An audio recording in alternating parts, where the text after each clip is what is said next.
Hello mga beshi! Ngayon naman na magta-try ako magluto ng chicken pastel. So stay tuned! Di ako mapalagay sa kakaisip ko sa'yo. Lagi na lang ikaw ang alaala ko. First ay magigisa lang tayo ng sibuyas. Nasaan ka man, Then ng bawang.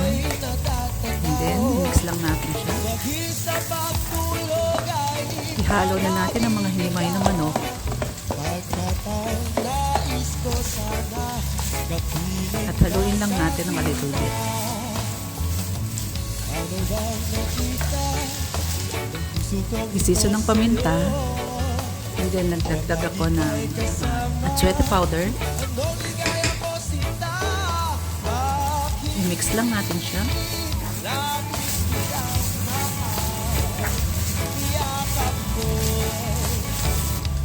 And then maglagay na tayo ng soy sauce. Depende sa inyong panglasa.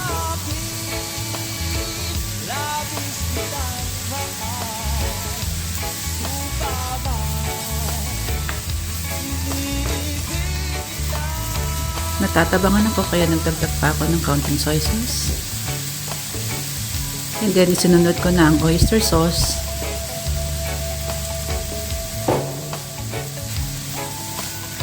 Haluin lang natin mabuti ng mag-mix ang mga ingredients.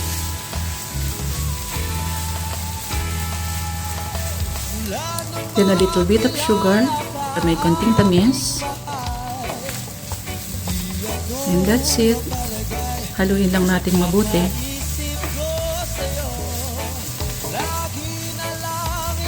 Then final touch ang butter para malinamnam. Haluin lang siya hanggang sa matunaw ang butter. Sa mga gusto ng spicy, pwede nyo siyang dagdagan ng sili, pero ako ayoko kasi ng maanghang.